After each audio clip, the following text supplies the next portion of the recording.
but it gives me great pleasure to welcome Jeremy to our meeting tonight to talk about the miracle flower. So, Jeremy, the floor is yours, as they say. Okay, I'll share my screen with you all. There we are.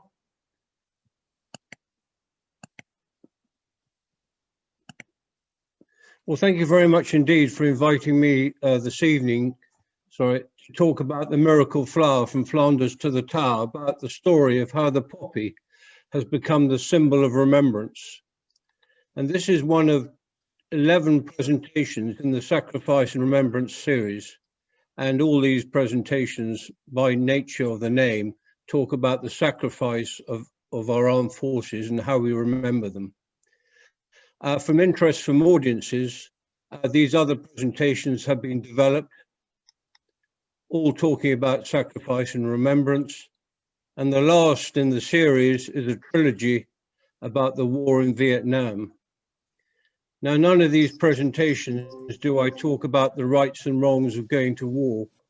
I leave that to historians like Max Hastings, who are much better qualified to talk about that than I am. I suppose if I have any credentials for giving these talks, is I was an army officer for 26 years, and sadly I have seen sacrifice at first hand, and I strongly believe that if we are to send our young men and women to war, regardless of which country they fought for, we should remember the sacrifice that they made. For the observant of you will note that that is a very young Jeremy Prescott, taken over 40 years ago. I'm not quite sure what's happened to my hairline, but it's disappeared, sadly. I do these presentations entirely on a voluntary basis, and any donations I receive, I pass to this charity, Combat Stress, the Veterans Mental Health Charity. And believe you me, there's a real need for this charity in today's society. As the former head of the army, now Lord Janet, predicted in November last year, we're facing a veteran suicide epidemic, particularly those who fought in Iraq and Afghanistan. The helpline, Combat Stress, receives 15,000 calls a year, and that translates into 3,000 interventions by Combat Stress. On average, it takes a service personnel 13 years from leaving the armed forces to actually approaching organizations like Combat Stress to help them through their problems. Well, let's get on to the presentation tonight, the miracle flower from Flanders to the Tower.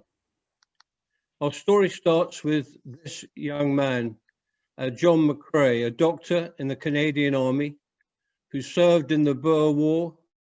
He came back to Canada, came across to England to practice in a hospital here. And then on the outbreak of World War I, he enlisted in the Canadian Forces.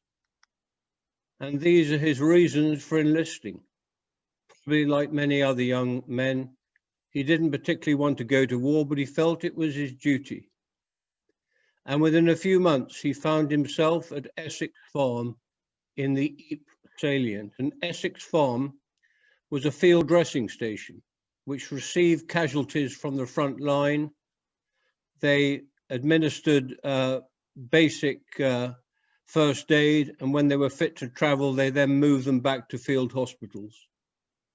In May 1915, that position came under a fierce German artillery bombardment, and he lost his very close friend, Lieutenant Alexis Helmer, who was killed in the bombardment. And sadly, there was no chaplain in that location. So being a doctor, John McCrae found himself in the unenviable position of having to conduct the funeral of his very close friend. And the funeral was conducted that night, and this is probably the scene that confronted the funeral party, a sea of desolation. And when he looked out on that sea of desolation, John McCrae saw life. And life came in the form of the poppy. And one of the strange contradictions of the poppy is that the decomposing bodies, the cordite of the bombs, the churning up of the soil, made that arid landscape fertile ground for the poppy. And if you go to the Western Front today, despite the aridness of the soil, you'll see fields and fields of poppies. Well, so moved was he that that night he went back to his tent, took out his notebook and wrote the iconic poem In Flanders Fields, which I'd very much like to read to you tonight. In Flanders fields the poppies blow, between the crosses row on row, that mark our place, and in the sky the larks still bravely singing fly, scarce heard amid the guns below. We are the dead. Short days ago we lived, felt dawn, saw sunset glow, loved and were loved, and now we lie in Flanders fields. Take up our quarrel with the foe, to you from failing hands we throw the torch, be yours to hold it high. If ye break faith with us who die, we shall not sleep though poppies grow in Flanders fields. Well, he didn't do anything with that poem. He put it away in his notebook. And one day that notebook fell out from his pocket, and one of his soldiers picked it up, looking through the notebook to return it to its owner. And the soldier noticed that poem and encouraged John McCrae to submit it for publication, which he did do. And it was published in Punch in December that year, 1915. It was published anonymously. But even then, when soldiers read that poem, it gave them hope. Hope that if they were to make the ultimate sacrifice, someone, somewhere, would remember their sacrifice.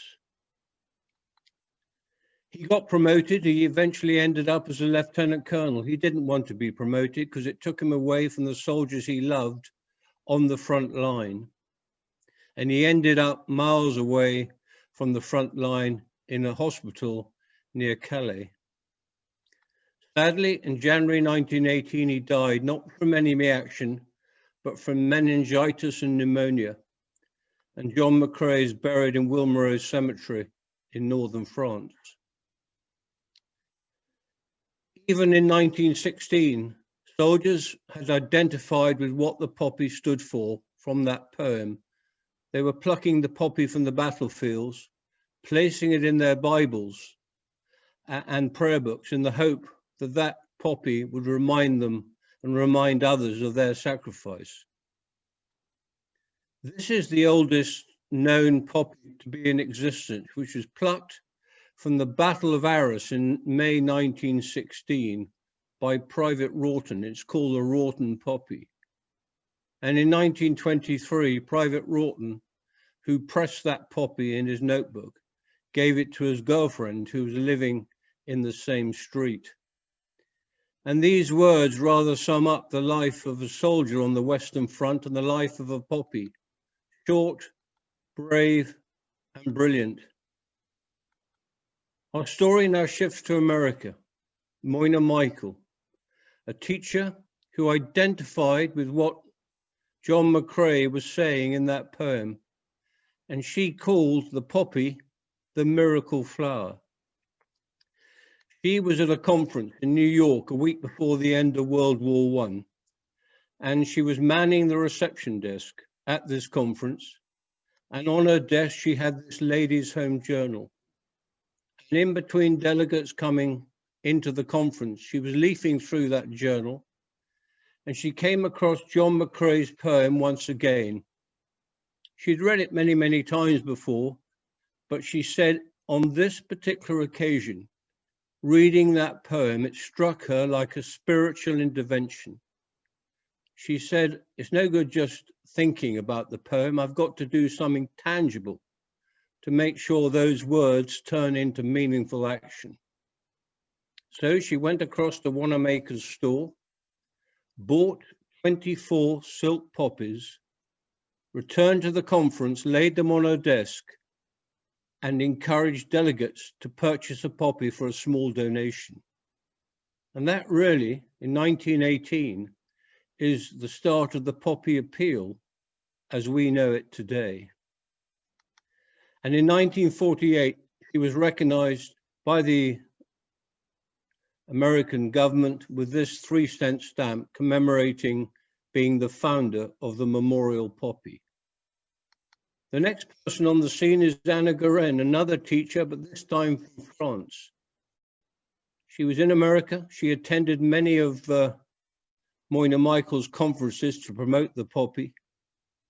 And I think there was probably a little bit of rivalry between the two, because in Moyna Michael's autobiography, The Miracle Flower, she doesn't refer to Anna Guerin by name.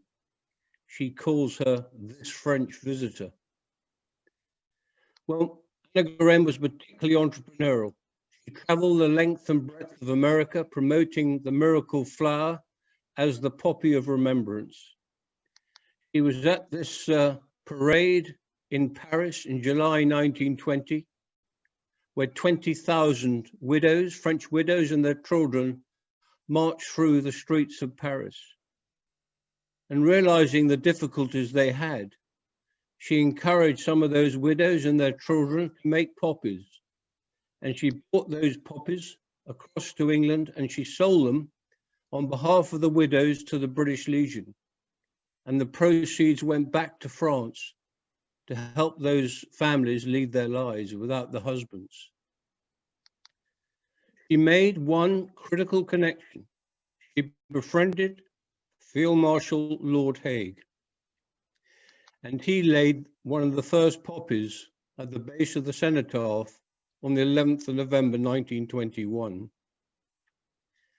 And he lent his name to the Earl Haig Fund, and that's the forerunner of the British Legion Poppy Appeal, and the rest is history. It's ironic to think that the Americans, they started the Poppy Appeal, but you'll never ever see an American president wear a poppy. But that's not to say that the Americans aren't fiercely patriotic for their armed forces. They are. Americans, only about 6% wear the poppy. In UK, it's 53%. But on Memorial Day, they lay flags in their parks to commemorate their veterans.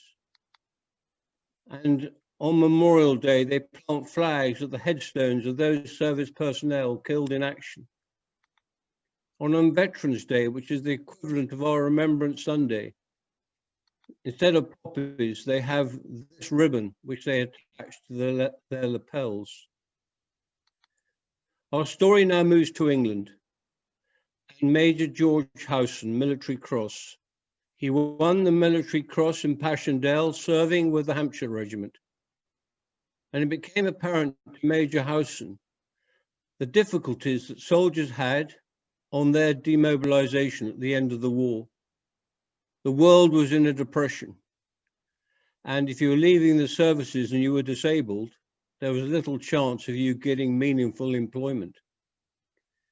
He received a donation of £2,000 from the British Legion, and he decided to buy this factory on the Old Kent Road and turn it into a poppy factory, employing exclusively service personnel who were disabled.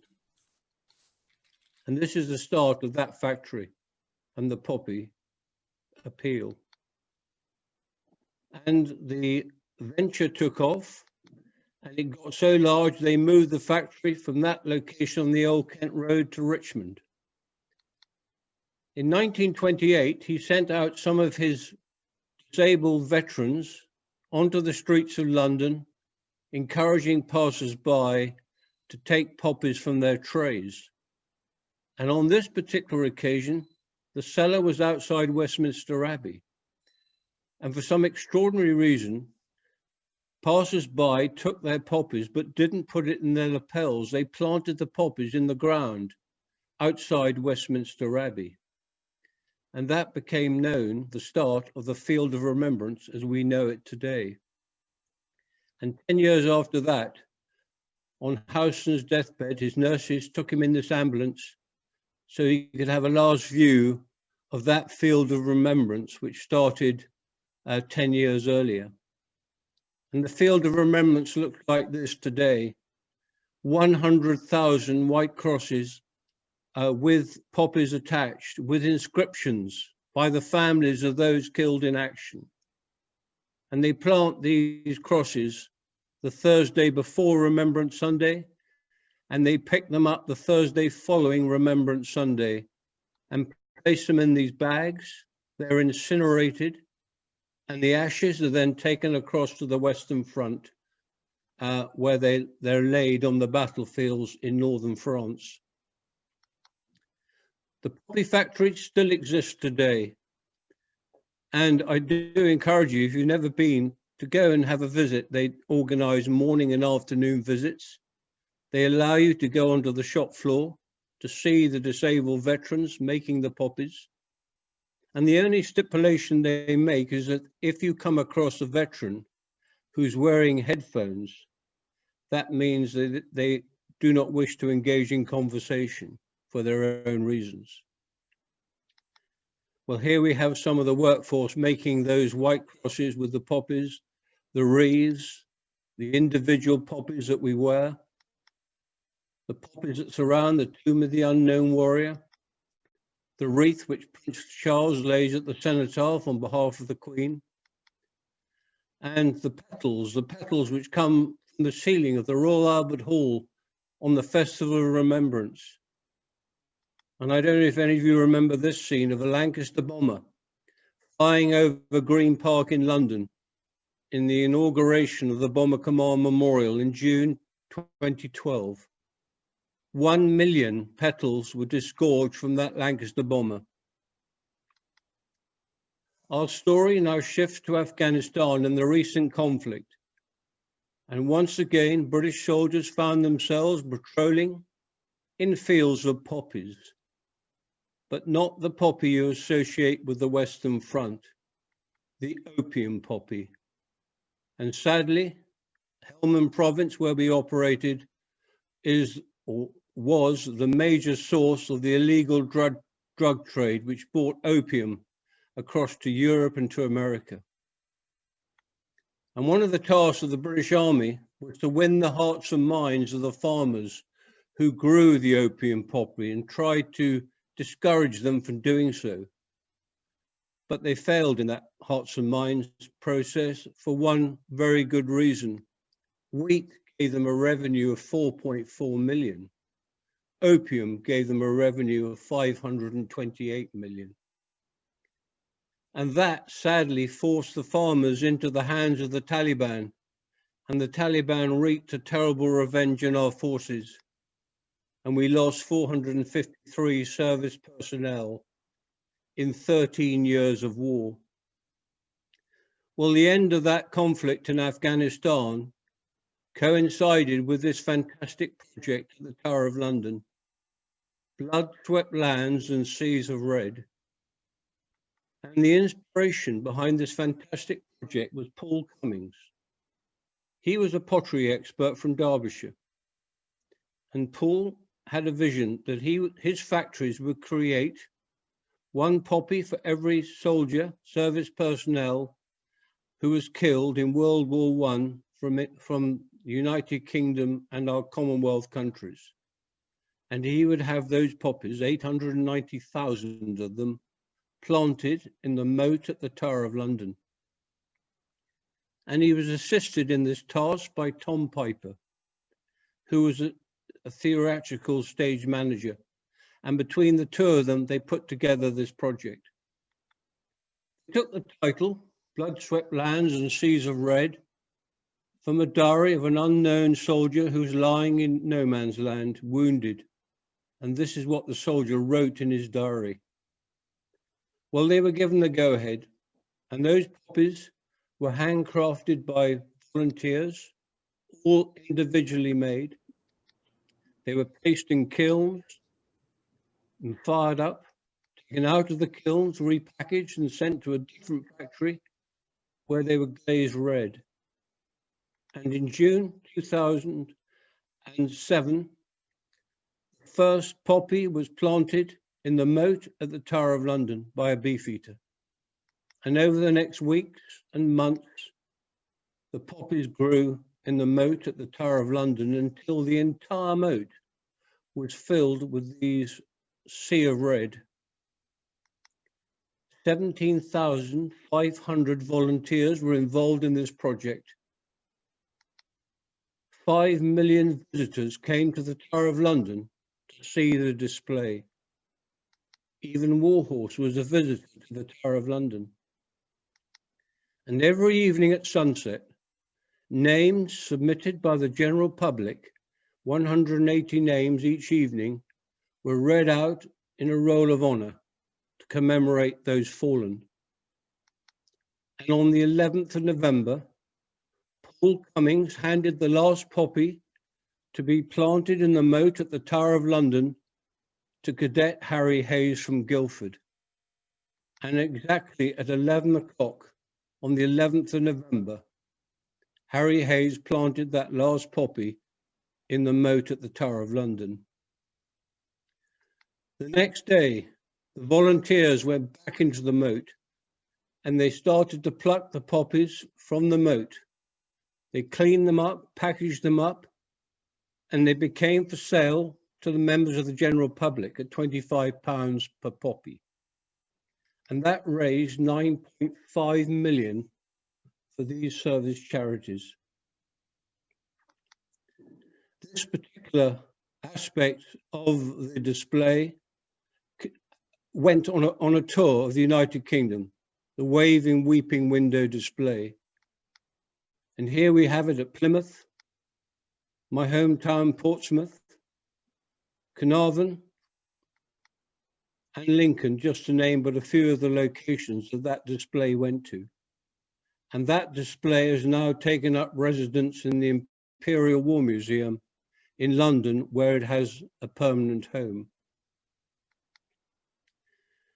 When we look at remembrance today, it'll probably be very different from remembrance in the future. And I wonder how our children and their children will remember the fallen, as hopefully the distance between them and conflict gets ever wider. I'm sure their remembrance will be totally different from the way we remember. And this is a particularly challenging book written by a broadcaster on his take on his views on remembrance today and how perhaps we should remember in the future. And I'll just run through a few of his thoughts, and you may disagree with them. The Festival of Remembrance. He believes that the Festival of Remembrance has rather lost its way. He says it's turning into more of a raw variety show, and on the last Festival of Remembrance, they had a sort of Strictly Come Dancing routine. He talks about the cenotaph ceremony. He said, why aren't we inviting leaders of those countries we fought against as a move to reconcile our differences?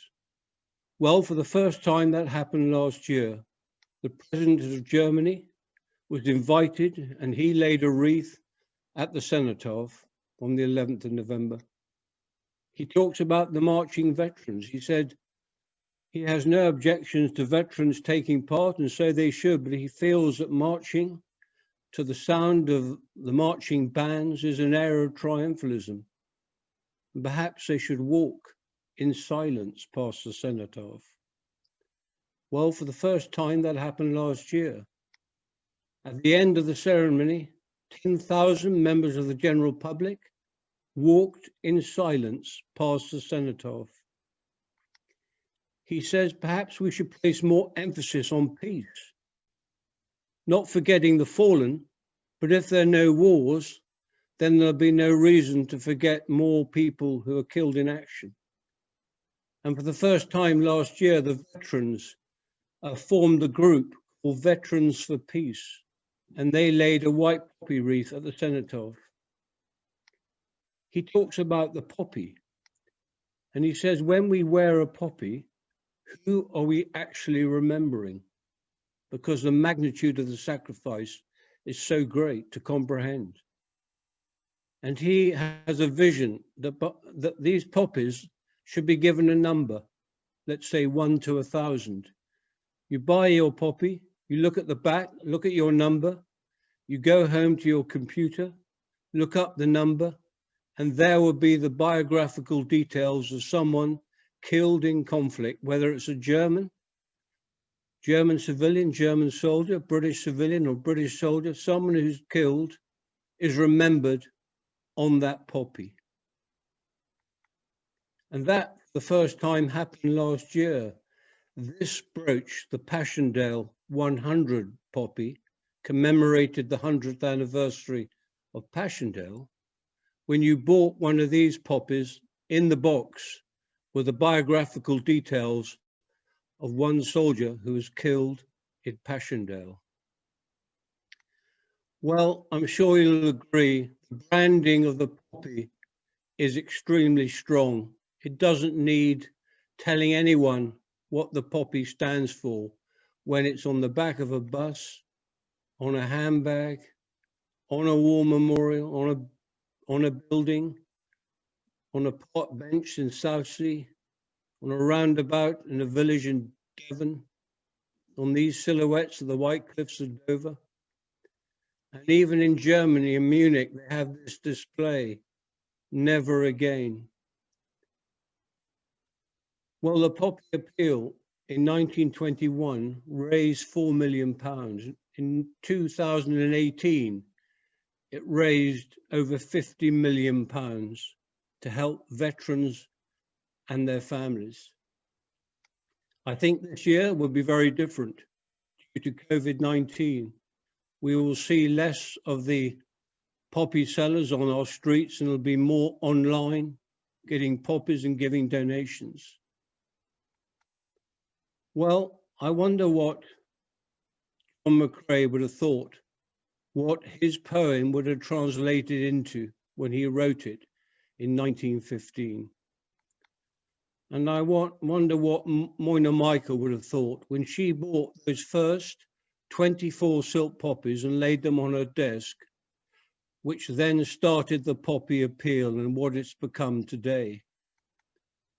And Anna Guerin, when she encouraged those French widows, which she brought across to England to sell to the British Legion.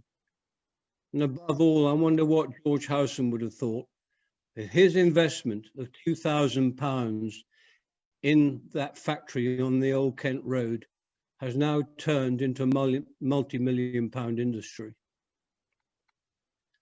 Well, we all will have our own interpretation of that poem in Flanders Fields, and there are many different interpretations on those words. And when we put money in a Poppy Appeal box, we'll all have our own reasons for placing money in the Poppy Appeal box. Well, if I was to sum up both in Flanders Fields and why I put money in a Poppy Appeal, it'll be 8 words, which I found on a memorial. We were young, we have died, remember us. Thank you very much indeed. I just, to conclude, would like you to remember that I do these presentations entirely for combat stress, and anyone who wishes to make a personal donation, they can go onto my website, www.sacrificeandremembrance.com, and there is a Just Giving page. And if you go onto the combat stress site, you'll find the Just Giving page. And I'll be delighted now to take any questions. And thank you very much for your attention and listening to my presentation. I'll just come out of this, sorry. There we are. Well, Jeremy, thank you ever so much for that very powerful talk. I've actually got my ceramic poppy here. Oh, there we are. And when the poppies actually came to Plymouth, I was actually one of the volunteers for the Commonwealth Grace Commission at the War Memorial here in Plymouth. And I vividly recall some of the conversations with people who came from all over the world to actually see the poppies and the stories they were telling me about their family members who had been lost during the conflict. So I think it's a very apt timing for your talk, and I'm sure there's going to be loads of questions. There's been a lot of chatter on the chat page. I know everyone's been moved. So I know we've got quite a few guests who've just joined us a bit late. Kelly, Dominica, Shannon, Brian, Natalia from Ukraine, and Mike. Hopefully you've all managed to catch most of that talk. So are there any questions for it at all? Yes, Wyn, if you want to unmute yourself. There, I'm unmuted. Jeremy, that was a wonderful presentation. Thank you very much. And great charity supporting combat stress, really good. And I love the way you emphasized at the beginning, which is something I wanted to bring out, that the Poppies and Remembrance Day are all about all the people that died on all sides. And it was wonderful that you said that. I think it's very often forgotten. And there's a lot of, well, you mentioned the word patriotism when you were talking about the president of the US not wearing one, but actually it was never about patriotism, and it was never about glorifying the people who died. It was remembering the people of all sides. In fact, you mentioned 700,000 that died from the Commonwealth, but actually 20 million died on all sides. And I'm in that interesting situation where my grandfather was at Ypres, actually as a chaplain, but my other grandfather was fighting on the other side. And in the Second World War, my family were fighting on both sides. Particularly for me, it's important that we do remember everybody, and it doesn't become a jingoistic thing, because there's, all this troll stuff that goes around on Facebook saying, oh, you're not wearing a poppy sort of thing, And actually, I'm very proud to wear a poppy and to remember everybody, but it's to remember the deep tragedy of the whole thing, the terrible deaths. It's not to glorify soldiers. It's not to sort of paint them as heroes. It shouldn't be. It's not about patriotism. That was the most important thing about it. It was always about remembering the dead, who were basically shoved there by political, daft political leaders. And that's how I remember it. But I'd be interesting to hear your comments on that. Sorry, it was quite a long question. No, I agree. I agree. I think, we must take the politics out of it and remember these people were just doing their duty. Civilians as well, killed in conflict, 20 million. And we should remember all of them. And to try and prevent conflicts happening in the first place. Yes, and all the conflicts since, as well, as you pointed out. Yeah, indeed. Thank you, Jeremy. Thank you. Brian, I think you've got a question. Yeah, I thought that was excellent, Jeremy. Thank you very much. And I think so many of us over the years have worn the poppy, but not really known the full extent of why we should wear it. And for why, and your explanation tonight, it's been really, I think, very enlightening to me, I'll admit. And I think would be very enlightening to a lot of people if we could just get them to sit down for 15, 20 minutes and actually listen to you. But it was very well presented. There was enough history there, and without being sort of, bludgeoning into one aspect or another, it was excellent. And thank you very much. I'm delighted that I had time to join you. Thank you. Thank you very much. Thank you. Dominica. Yes, I don't have a question. I have more of a comment. I'm glad the Commonwealth servicemen were mentioned because, of course, I'm from Jamaica, and Jamaica played a big part both in World War I when it was the West Indies Regiment and in World War II. And I'm a retired teacher, and as a teacher, I've taught in primary schools, both in Jamaica and in the Cayman Islands. And I used to always talk to the students about what Remembrance Sunday was all about, because we have the poppy appeal here. As a matter of fact, normally the Jamaica Defence Force goes around the island with a military band concert to launch the poppy appeal and to talk to everybody about it. And I was delighted some years ago when I came across this book in a book in Bay, which is the story of the poem, and it has a lot of the background about the poppies with beautiful illustrations. And I used to take the book to school and read it to the children, and we used to look at the pictures of the soldiers and everything. Because I think it's very important that the younger people coming up understand what it's all about. And we have a residential care home for elderly and disabled ex-servicemen in Jamaica, and a lot of the fundraising that we do through the Puppy Appeal goes to that home to support those people. So, by the way, I thought I knew a lot about the Puppy Appeal, but I realize now that I knew very little, because this presentation was so very, very, very informative. Thank you so very much. Thank you. Shannon. Hello to Hello. all. Thank you, Mr. Prescott. That was a wonderful presentation. I was very, I feel very challenged to do better myself if I have ever asked, and you set the bar very high. I wanted to just ask one question and then make one quick comment. I did discover the poppy at an American desert racing event, and the fellows who traded me my donation for them were rather rough, a little rough looking around the edges. So it was nice to have the perspective of the more professional gentleman's version. They didn't actually tell me the story of the poppy, and so I'm very grateful. So thank you very much. Thank you again. And then my question was, because of the emphasis, the way that you focus the funds and the donations, the fact that it was mental, you know, that dealing with also mental health issues for veterans, I wondered what pints of beer you and Darren toast at the pub. I was curious if you go and drink with Darren. Well, Coca-Cola. yeah. No, I'm just passionate about helping veterans who have a problem. They leave the armed forces, they get put into civilian life, and those people they work with in civilian life do not understand some of the pressures that those soldiers have gone through in conflict, and they fall between the cracks. And as I said, it takes 13 years before they have the courage to go forward and seek help, because a lot of them feel ashamed that they have mental health issues, and there's no reason for them to feel ashamed, and we must offer a helping hand to them.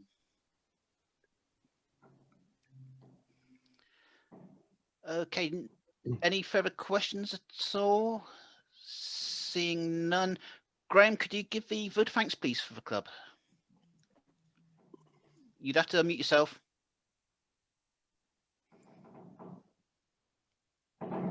Hopefully you can hear me now. Jeremy, that was the most fascinating talk. In 1965, when I was still a young lad in school, part of the history O-level was 1870 to 1951. So we did a lot of study of the First World War. So I knew what remembrance was all about. But for the 45 years since then, 55 years, I've never understood the poppy. I could never reconcile the poppy with remembrance and the poppy that comes out of Afghanistan and the Middle East with all the evils of cocaine and heroin. Tonight, you've explained it to me, and from tonight onwards, I will be able to wear my poppy with pride because I understand what it is all about. And in that respect, I thank you very much. And I hope everybody else will join me in thanking you for a wonderful talk. Thank you very much. Jeremy, I know you've got to shoot off Yeah, for I've another got another presentation to give now to Guildford. So I'm going to dash off to Guildford now. Drive safely. And thank you very much. Thank you very much for listening, and do take care, all of you. And it's us thanking you, Jeremy, for a fantastic talk. So thank you ever so much. Okay.